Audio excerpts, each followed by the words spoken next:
Welcome back, everyone. In this video, we're going to talk about how to solve some various sorts of equations that involve logarithms and exponentials, and also deal with some functions that involve logarithms or differentials.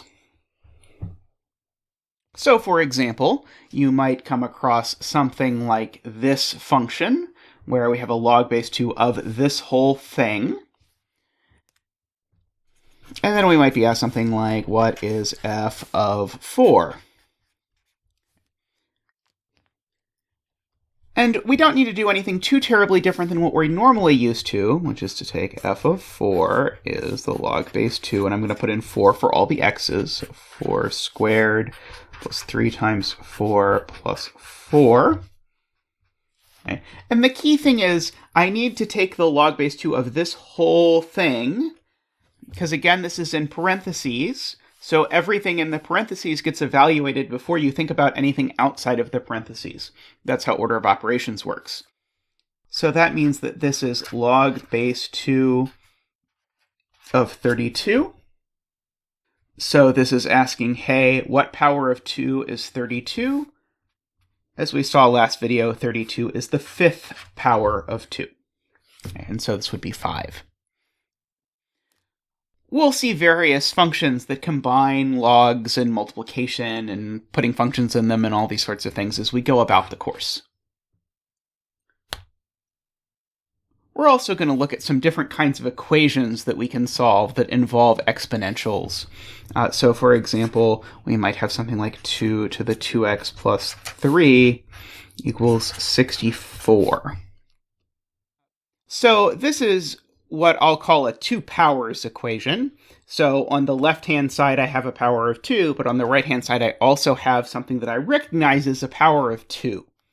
So when I have one of these 2 power kinds of equations, I want to write both sides as a power of the same thing. So, namely, I'm going to rewrite 64 here as a power of 2, and 64 is the 6th power of 2.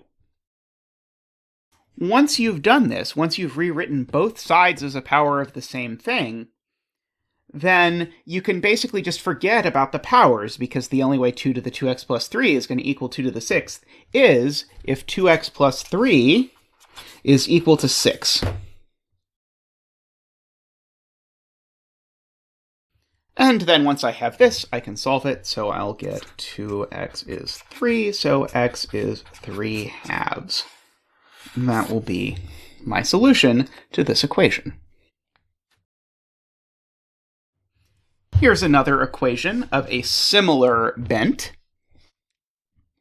First, I should note a subtle order of operations thing that doesn't come up super often, which is that if you ever have stacked exponents like this, and there are no parentheses, then implicitly the parentheses are up here.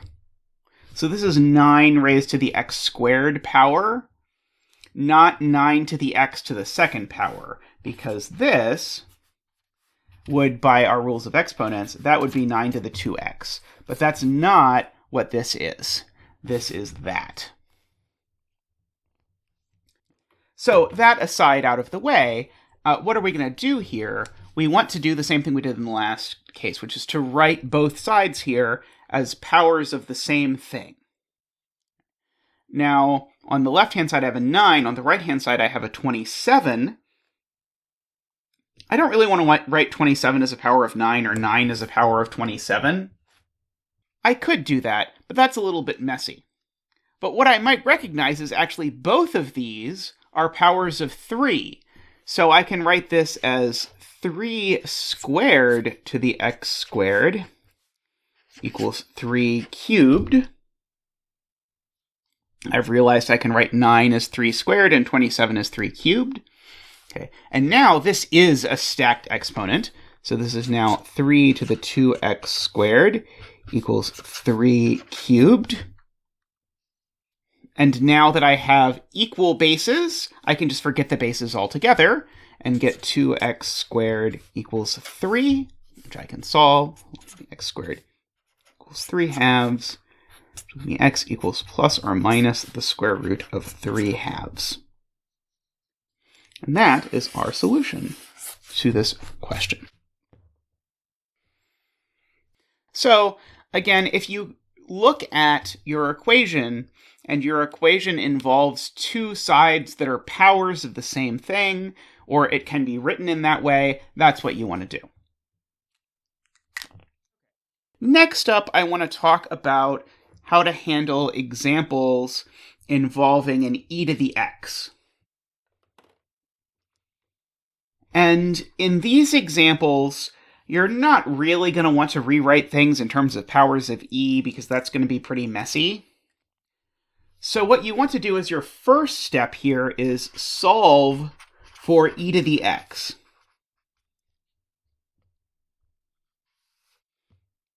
So I'm basically going to just treat this e to the x as one entity, and then look at this as a linear equation and just solve it the way I normally would. So I'll write this as 3 e to the x is equal to 9. So e to the x is 3. So that's that step. And so the key thing is to realize that what I'm really asking here is what power of e is equal to 3? But I have a name for the answer to that question. Namely, that's the log base e of 3. Right? This equation is asking me what power I have to raise e to in order to get 3. But the log base e of 3 is exactly asking that same question. And so that is to say, your x in this case is the natural log of 3. Sometimes you'll even have a function like a 3x minus 7 or whatever in the power of the e, but you want to do the same thing here. Namely, I want to solve for this piece and then use natural logarithms. So I'll subtract 9 over to the other side. I'll get 2e to the 3x minus 7 is equal to 38. Divide by 2. And now I have to realize that I want this thing to be the power that I would have to raise e to in order to get 19. In other words, I want 3x minus 7 to be equal to the natural log of 19. Again, what am I doing here? I'm trying to make e to this power equal to 19. The only way that works is if this thing, the power itself, is the natural log of 19. Now, once I'm here, I again need to finish solving for x. So I'll get 3x is the natural log of 19 plus 7. And so x is going to be the natural log of 19 plus 7 divided by 3. I do want to note here, when you have something like the natural log of 19 plus 7, this is not the same thing as the natural log of 19 plus 7. The parentheses here are telling you the 19 is the thing that's going into the natural log. So if you were to type this into your calculator, you would type natural log of 19, and then you would close the parentheses there, and then plus 7 would have to happen separately. There is nothing here at all involving the natural log of 26. Nothing here does that. So in particular, there's no meaningful way to simplify this answer, even though the answer looks kind of messy.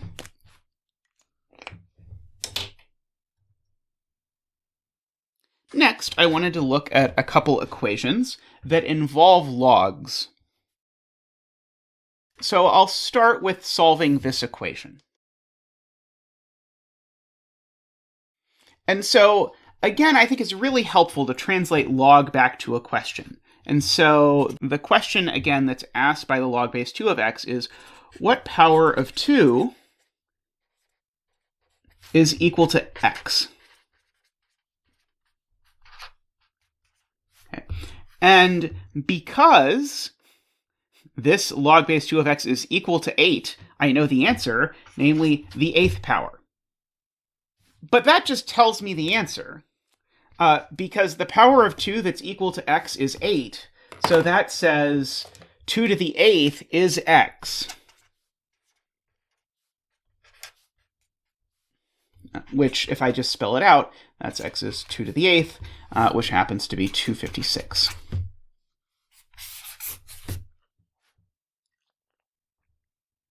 This question, when I have something like this, is ultimately going to end up looking an awful lot like our previous question. But before I can get to it looking like the previous question, I have to solve for the logarithm part. So just like how in this previous example we solved for the e to the messy thing before we did anything else, here I'm going to solve for the log of the messy thing before I do anything else. So subtract over the 3, divide by 2. And again, if I translate this, this is asking the question, what power of 3 is equal to 4x minus 1? It's the second power. Again, I just read through literally what this says. This is the question. What power of 3 is equal to 4x minus 1? This is the answer. It's 2. Okay. So what that says is that 4x minus 1 is the same thing as 3 squared. Again, 3 to the second power, that's 3 squared. That's equal to 4x minus 1. Okay, so that's saying 4x minus 1 is equal to 9. So that says 4x is equal to 10. So that says x is 10/4, although I will write that as x is 5/2.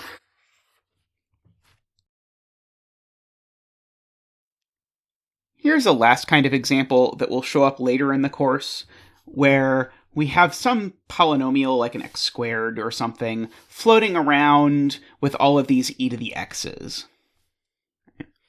And so the thing I want to do first here is I want to just distribute this as much as I can. Okay, note the minus of minus gives me a plus there. And so the key here is that there is an e to the x in every term. So I can factor that e to the x out. And I will get e to the x times, and so when I factor in e to the x out of this, I get x squared, minus, when I factor it out of this, I get 4x, and when I factor it out of this, I get 4. Now, remember, we're in this magic situation now where I have a product of things being equal to 0. So I'm going to be able to use all of my stuff from the very first video about 1.1. Okay. Before I do that, I should probably factor this, but this factors as x minus 2 squared. Okay. So these two things multiply together to be 0. The only way that happened is if one of the two of them was 0. That is, if e to the x was 0, or if x minus 2 squared was 0. Now let's handle this one first. If x minus 2 squared is 0, then x minus 2 is 0, and so x is 2. That's a solution. If e to the x is 0, well, if you follow along what we did just now, how do I solve e to the x is 0? Well, this is asking what power of e is equal to 0. So then saying x is the natural log of 0. But this doesn't exist.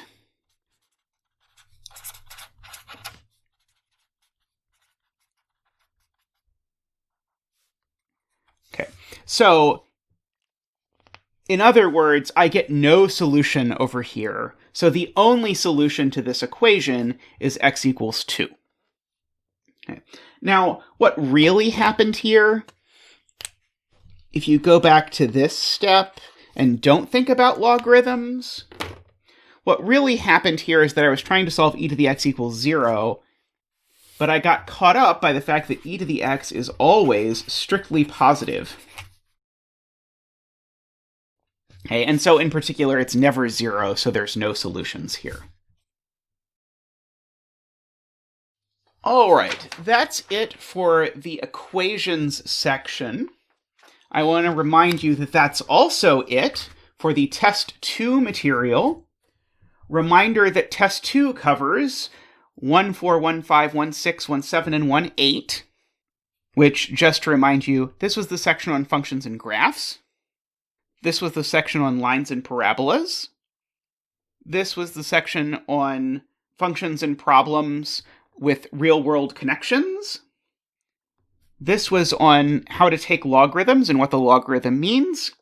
And this section we just finished was on solving equations that have exponentials and logarithms in them.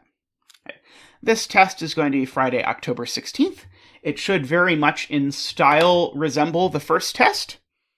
I have not yet graded the first test as I'm recording this, so if something goes awry, I reserve the right to change that.